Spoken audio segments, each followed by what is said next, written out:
Good afternoon, thanks all for coming along this session. I know I'm up against a techie session next door, so thanks for coming along. I'll try and give you a little bit of history about me, but not to bore you. Until a couple of weeks ago, I was Chief Information Security Officer across the road at University of Dundee. That was a 12-month contract to go in and identify what their weaknesses were in information security and bring them up to a level that was commensurate with their appetite.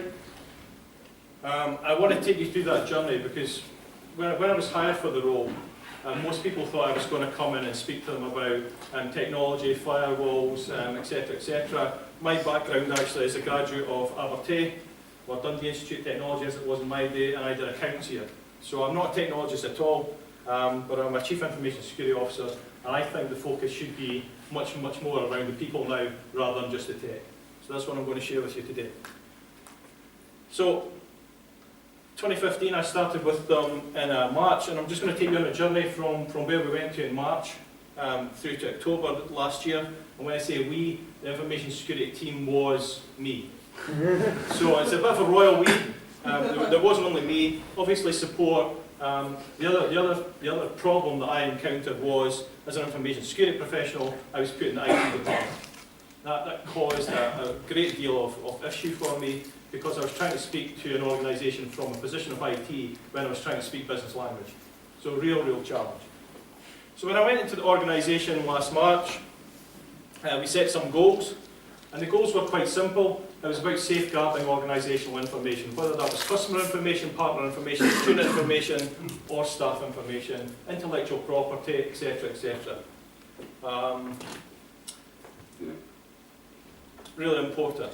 So I'm just going to jump back a slide as well. At the bottom there, there's a short URL. This whole presentation is online. If you just go to bit.ly/Securi-Tay V, you get a copy of this presentation. So we set some goals, but it's quite apparent from my first week, I guess, in the organisation.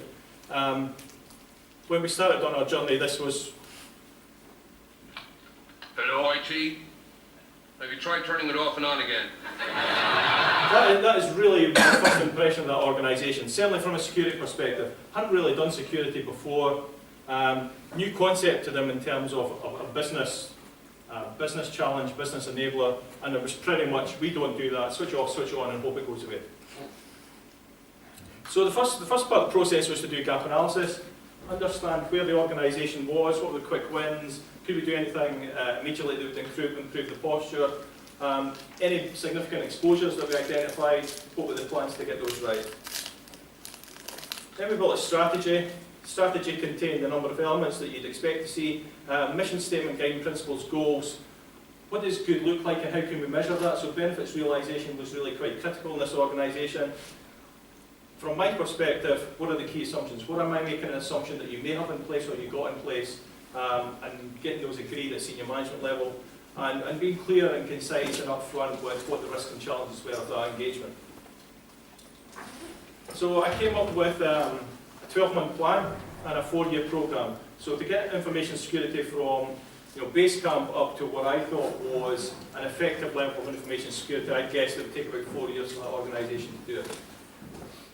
Broke that down into a first 12-month plan and looked at 4 areas. So establishing security, governance reporting, business continuity, and awareness and training education. Now, 70% of my time in that organisation was around awareness, training and education. I'm a great believer that you can have all the tools in the world, you can have all the tech in the world, but if you don't have capable people, then you're at risk. So the majority of my time was around that area. And that's what I wanted to achieve in that quadrant. A rolling plan of awareness, training and education, increasing security awareness, giving all staff the ability, 3,500 staff in the organisation, all staff having the ability to get information security training on an annual at least basis, provide awareness to all new staff members, make training and awareness specific to the organisation and the role that you play within the organisation, and make it all available to students as well. So about 18,000 students. That's what the information security programme looks like. Again, if you want to take anything, go and copy one of those and use it to your own benefits. When I started sharing this type of matrix at the university, people in senior management switched on to it straight away. I'd done it in a previous role, and it worked really, really well. There's two elements here. There's the size of the circle demonstrates the value of that activity, so is it a high, medium or low value activity. And then the colours are two, so it's red, amber and green. And the top element of risk was, what's the likelihood of the failure of that being deployed in the organisation because of some challenge in the organisation? And the bottom half was, what's the risk if it goes wrong? So if we're looking at a big circle with red, red, we know that's something that we really need to focus on quickly. The small circle, green, green, is a nice to have. And up in awareness, education and training, we identified across the 4 years what parts of the programme that we wanted to deliver. So it was about getting an information security awareness plan out to the organisation, creating an information security reach, which I'll cover later, making me not a single point of failure, so delivering some staff mentoring so that there's succession planning in place, face-to-face training across the organisation, and the other 4 there are sort of nice to haves. We then broke that down into a 12-month plan using 4 quarters, and again, what are we going to deliver in each of those quarters? And you can go down to month if you wanted, but it gave the senior management something very quickly they could pick up on a single sheet A4, identify what was the risk, identify what the value, and identify what the delivery was. So that's what the plan and programme looked like. But bizarrely, in an education institution like this one, you've got to teach them to suck eggs sometimes. So it was saying, actually, this is a continuum. This isn't, awareness happens once a year, or we run a training course on a Tuesday afternoon, or, we can put this into somebody's syllabus. It's about a continuum. So we designed the programme not only to meet compliance and legal obligations, but to be an enabler to the organisation. And again, that's why the people come in. So enabling staff and students not to have to run to me every time they have the consideration that they have to make in terms of data protection or information security, but to have the tools themselves to go and make that. And just send me the exceptions, because actually I don't really want to deal with the day-to-day stuff. You should be able to cope with that yourself. Give me the exceptions. But more importantly than that, make them a centre of knowledge and excellence in their friends and families network. So give them the tools that they can then go out in their element of society or in their community, be the expert and share that knowledge. So this is taken from a NIST framework. So everybody gets awareness. Some people get basics. Then we look at roles for training, and then we look at specialism for education. So not everybody needs education, but everybody needs awareness. And it's about building that. What we did was we targeted each staff group and each student group, and we said, here are the core elements of the security awareness programme we're going to deliver, but what's right for each role? So again, there's nothing worse than sitting going through an awareness and training product or process, as I did at a former employer with health and safety, and I had to go and listen to the bit about forklift trucks and high-vis vests, and I was sitting behind the desk. No relevance to me whatsoever, and it switched me off. So it's about making sure this is relevant to your role in the organisation. And to set a baseline, we had to develop some information security policies. This organisation didn't have any information security policies when I went in, and I think we signed off, 5 or 6 in December. All the policies are simple, 2 or 3 paragraphs in length, really concise, underpinned by a whole set of guidance that explains what the intent of the policy is and how that works in practice. We supported all the policies by a 3-minute video, and we focused on the job role. And we built an information security video set, which I'll come to in a minute. This is what the acceptable use of computing facilities policy looks like. Whole load of preamble, version control, contents, blank page, overview of the document, and that's the policy. So it's about a 7-page document, and the policy is in 3 subsections. And it's quite simple. I'll read it out because it's really small. Computing facilities provided by the University of Dundee may not be used for immoral, unlawful or unethical purposes. Not to be used for anything that violates established practice or protocol on the internet, and not for personal use which compromises the ability of you to do your job.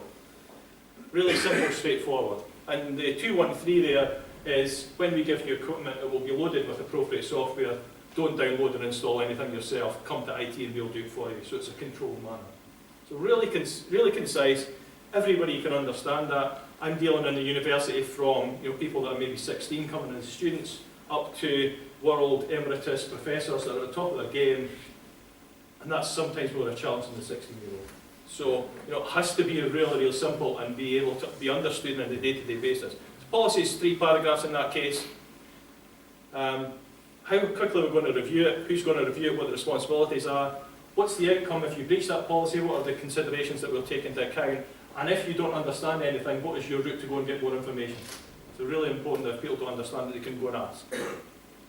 And then a whole load of guidance. So we've said in that first statement it needs to be lawful.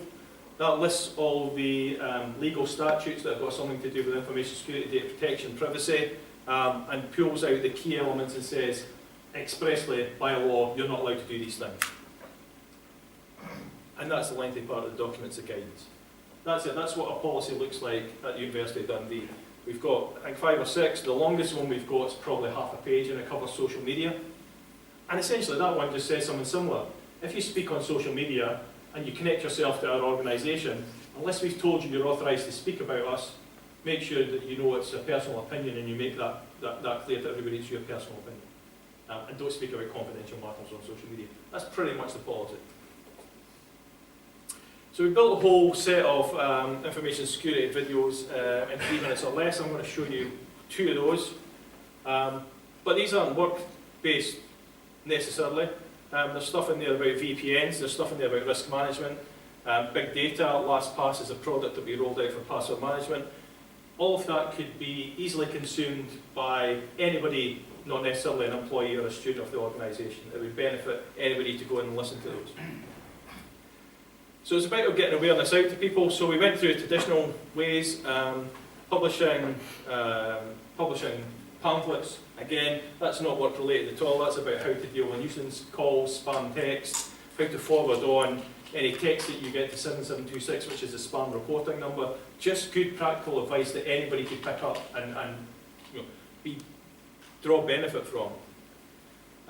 Obviously, our intranet page, that was supplemented by all the data. We went out and commissioned an Infosec logo so that everything was branded Infosec. That logo cost me $5 to get created, and I'll tell you where you can do this on a budget from as well. And this is what the videos look like. So you have Dundee's Guide to the Dark Web.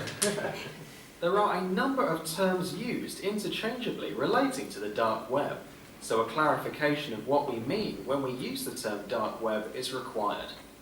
If we use the analogy of an iceberg, we can see that the concept is of a surface web, which is where most of our internet browsing takes place. Below this is the deep web, of which the dark web is a component, protected by specific technologies to provide a level of anonymity. The surface web contains data which can be indexed by a typical search engine like Google, Bing or Yahoo.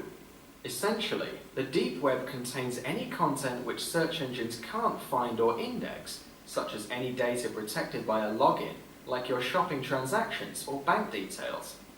The dark web then can be defined as a section of the deep web that has been intentionally hidden and is inaccessible through standard web browsers. In order to access the dark web, you need a special browser, such as the Onion Router or Tor, which can provide specific access to the dark web. It does this by routing your encrypted internet connection across many servers globally, making it much harder to track your activity and providing a high level of anonymity. Tor also lets people access so-called hidden services where the domain ends in .onion rather than .com or .co.uk. The US Naval Research Laboratory created Tor to allow political dissidents and whistleblowers to communicate without fear of reprisal. The dark web is also used for legitimate interests, enabling communication devoid of government snooping. The anonymity provided by Tor makes it an attractive and powerful tool for criminals. Anonymity underpins the dark web, so money-related transactions are made using cryptocurrencies such as Bitcoin. Cryptocurrencies offer a decentralized and unregulated type of money, free from governmental control. As cryptocurrencies are not like traditional currencies and not government-backed, their value can fluctuate significantly. Research identified that although illegal activities such as adult content, drugs, counterfeit items including credit card data and weapons accounted for 44% of resources on the dark web. It is also used prolifically for political means, such as reporting and discussing corruption, violation of human rights, and freedom of speech, in addition to leaking data such as WikiLeaks. Finally, thank you for listening, and for any security-related advice, head on over to the website where you can find more information. Okay, so quite concise, quite basic. You know, I've got a 12-year-old son, a 16-year-old daughter. These get passed by them for peer review, so you know, if a 12-year-old can understand this, hopefully a professor can understand this, although there are challenges there.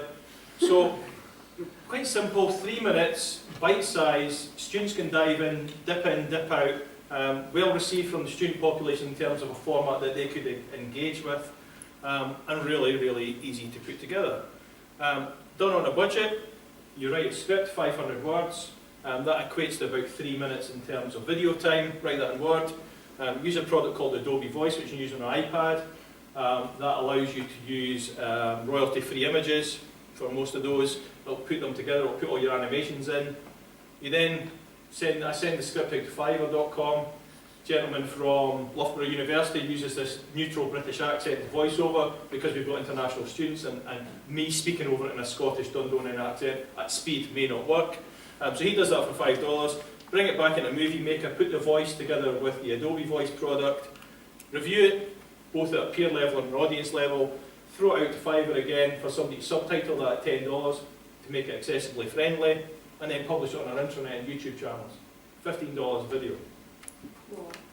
So a lot of time and effort goes behind that, but not much cost. So when you're in an institution where cost is an issue, you can do that. You can buy these in, you can go to websites and you can get access to this. University has a subscription to an organisation called USISA that has gone out and bought a Leo product, which does information security. I don't think it's near that level, because it's talking in so generic terms that it means nothing to the organisation. That's been done from an organisation perspective, and it's been white labelled in a certain way that if any other organisation wanted to pick that up and put their logo at the front, their logo at the back, it would work. So that's how that's done. We've got about 17,000 students, 145 countries, also got a significant proportion of distance learners that aren't on campus, and we've got just over 3,000 staff. So it's about not one size fits all. So we created a sway page for our distance learners, made it personal. I wasn't a great fan of that, but my picture had to go on it. And it's essentially just pulling together everything that we were doing, using pretty much strong visual features to direct them to where we wanted them to go and learn about information security.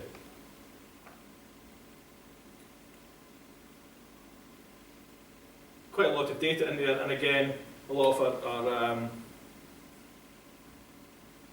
our videos embedded in that as well. So if you're on campus, you get one experience. If you're on campus, you get a different experience, but the content is identical.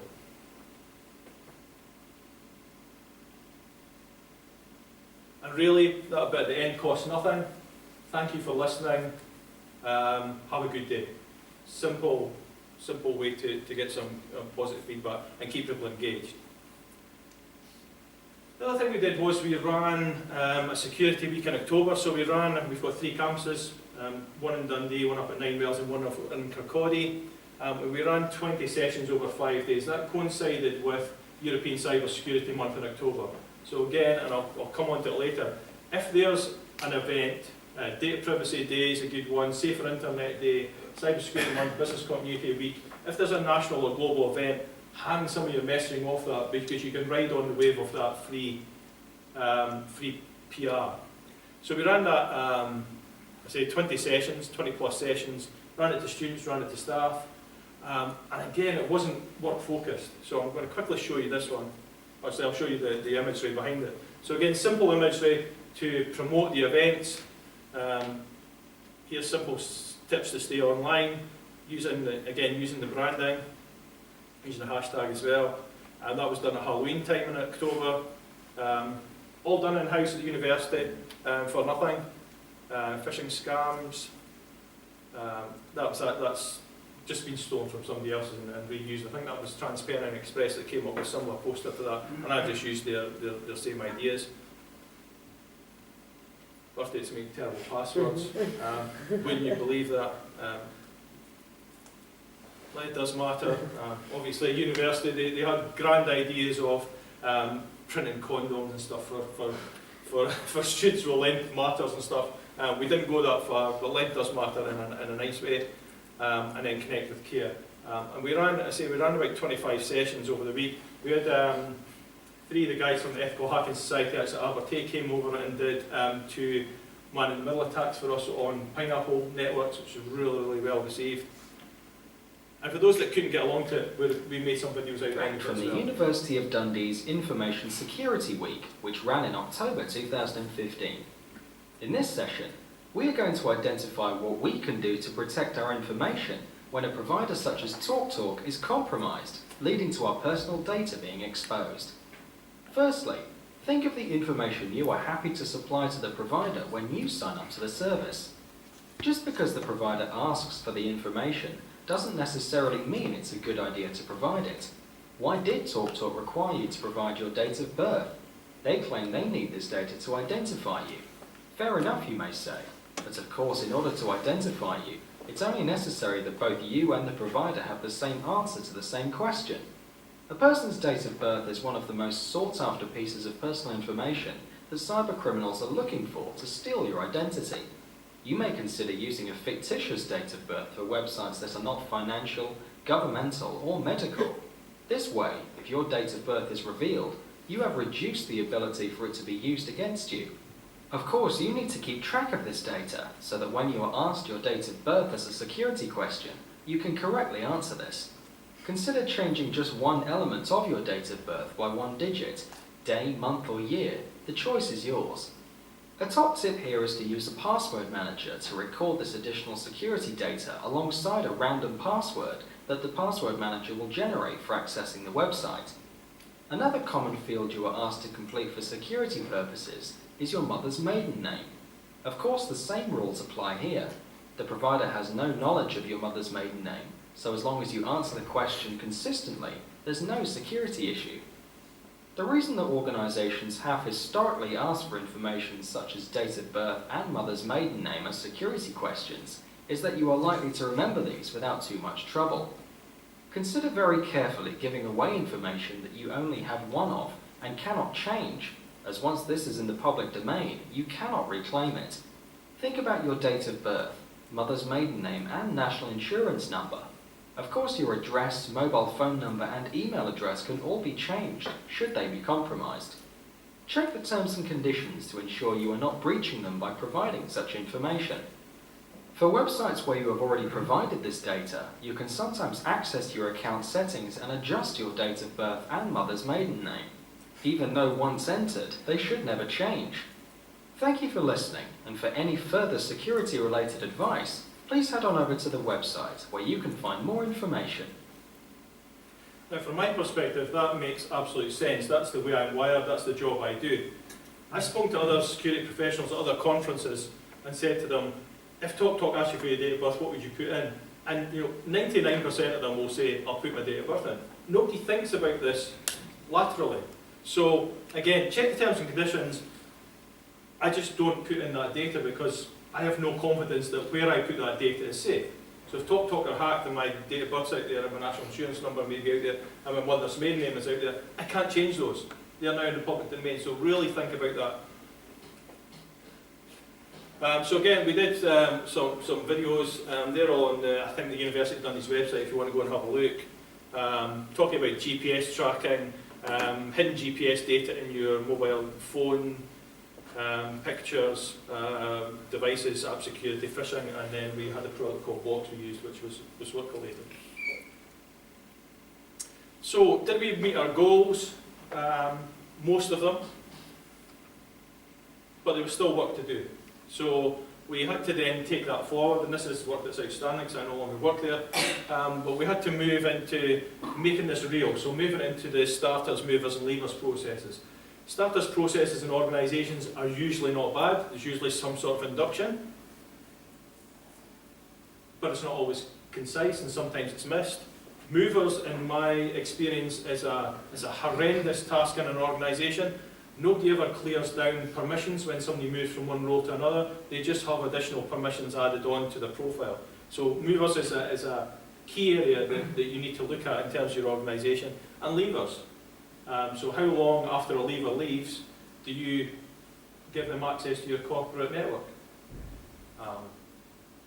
So I've still got all my university emails, even though I've not been there for 2 weeks. I've still got access to the VPN. I've still got access to the organisation. Not particularly good security. That's where your issues are.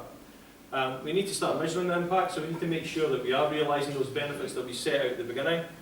We need to translate those videos into a more academic virtual learning environment so that we can share those appropriately. And there is also move afoot across the Scottish academic sector to expand what we've done at the University of Dundee across other partners. In terms of competitive advantage, information security is not a competitive advantage in a university scenario. Everybody needs to do it, and if you do better than another, you're not going to attract more students necessarily, so it's just something that we need to do. So let's share that good experience. This is the feedback that I received before I left from Information Security Week. Really changing people's thought process and their behaviours. Somebody taking two-factor authentication seriously. IT guy turning up to someone going, this is going to be boring, and going out with a different mindset. And this to me is the best one. So can I share all these videos with my friends and family? That tells me that I've done something right, that somebody saw value in what I produced and wanted to share that across their friends and family. Another thing I did latterly, anybody heard of Securi-Tay? No, a couple. Okay, so this is something that I learned about being part of an academic institution. It's something that was developed in Japan a number of years ago, and it's about keeping presentations concise. He says 25 minutes into his presentation. So the premise here is that you produce an image and you speak to that image, and that image automatically forwards to the next image after 20 seconds. So you allow 20 images and you allow 20 seconds an image. From a presentation perspective, it really focuses you to get your message across in a concise fashion. So I've recorded one here. It's one I gave a few weeks ago. I've recorded it, and I'll play it now and we'll see. So it's 6 minutes 40 seconds long. I'll be watching for everybody fall asleep. If everybody falls asleep, I failed. Oh, I failed here because it didn't work. So let me see if I can get it to work here. So today, I'm going to give a whirlwind tour covering information security. When I say information security, I'm including data protection, IT security, digital and hard copy data, logical and physical controls. So it's not all about technology, although tech does play a large part in information security. I believe that information security needs to be a people-focused issue. There is no such thing as 100% security, but we need to consider the risks we face when working with information, and it's this risk appetite that determines the controls which require to be applied to appropriately protect information. It wouldn't be appropriate in most organisations to place armed guards at the door, although this may significantly improve information security and reduce risk. Data protection then is particularly interested in personal data. This is information that relates to a living individual and identifies them. Obvious pieces of personal data are names and addresses, but it could easily be an IP address, email, photo or CCTV image, or a picture of you at work. Images are treated as personal data depending on the number of people in the image. We have a responsibility under UK legislation through the Data Protection Act 1998 to manage personal data in line with 8 data protection principles. These include fair and lawful processing, only using information for the purpose it was obtained, and not obtaining excessive information, keeping information accurate, up to date and for no longer than is necessary. The individuals who we hold or process data about have rights under the legislation. The most commonly referred to right is a subject access request, which allows individuals to see a copy of the information an organisation holds about them. Another common right is to prevent the personal data being used for marketing purposes. Principle 7 is probably the most challenging principle to meet. This requires the organisation to appropriately secure personal data both technically and organisationally. This includes protection of data using passwords, encryption, locking drawers and filing cabinets, and can be achieved by robust policies and procedures supported by reliable, well-trained staff. The final principle is to ensure when data is sent outside Europe that it is protected appropriately in line with our laws. Data can be freely transferred within the EEA, that is 28 EU countries, Iceland, Norway and Liechtenstein. You may have heard of Safe Harbour and more recently the newly created Privacy Shield. This allows safe transfer of data to the USA. Information security is not just about following the law. It's just as much about morals, ethics, principles and integrity. Before you make a decision about using personal data, consider how you would wish that data to be managed if it were yours. Consider also your children's, parents, friends or family's information and how that may be used. So what does this mean in practice for you if you deal with personal data? You're only allowed to provide personal information to the individual themselves. To do this, you need to be sure they are who they say they are before divulging information of a nature. You're generally not allowed to provide their personal information to anyone other than that individual. Another consideration is how you manage personal data, both in hard copy and on your screen, whether a desktop, laptop or mobile device. When you're away from your machine, it should always be locked in case someone else can see it or access it when you're away. Imagine someone sat down and had access to your entire email account and the damage they could do with that. Think also about how you deal with personal data verbally. Is it necessary for the barista to shout your name across Starbucks when your coffee is ready? I certainly don't think so. I tell the barista my name is Joe. So consider where it is appropriate to discuss personal data and don't have conversations involving personal data in public or open spaces. When explaining information security, it's extremely beneficial to use analogies to get across the meaning. Cars and houses are great analogies that most people can relate to. Would you leave home without locking your door in the morning? No. So don't do the same with your desktop. Always lock it before you leave it. Another valuable tool to get the message across is by using stories. But make sure the stories are true to build credibility and trust, and limit the message per story to one, so that the message is securely planted in the audience's subconscious. This technique is called neuro-linguistic programming. Props and relevant giveaways can also be good for this. Think of 3 chocolates. Information security at home is like a chocolate button. There is usually little protection, and the controls that are in place are easy to circumvent like squidgy chocolate. So we want to make our security posture much stronger, almost like a minstrel. Minstrels have a soft chocolate centre, but they have a hard outer shell, and this is what most businesses are like. It's pretty hard to get in, as there are a number of controls in place, user awareness, policies, firewalls, antivirus, etc. But once you're in, it's quite easy to move around, both digitally and physically, unchallenged. The ultimate information security chocolate then is the peanut M&M. Hard on the outside, so it's difficult to get in, but even once you're in, it's hard to get any further. Of course, there's a little bit of chocolate, as there's no perfect security, but your people, processes and systems are always wary of intruders. When discussing information security, be prepared to challenge the accepted norms. People generally expect information security to be dull and boring, so the use of visuals, practical application of learning, showing the value of information security and not the constraints, coupled with an element of irony, all support the message. At present, if an organisation gets data protection wrong, then the ICO can fine it up to £500,000. New European legislation means that this will rise in the next 2 years to €20 million or 4% of annual worldwide turnover, whichever is higher. But that's just the financial cost. Reputational damage will also be significant. So what else can I leave you with? Awareness, training and education are a journey. I found that the best way to build awareness about information security is to make it personal. We need to stop focusing on work and make it relevant to everyone's daily lives. Allow people to reflect on the data they care about and how they expect that data to be protected. In most cases, we are much more protective about our own data than that of our employer. But our own personal data is also held at work.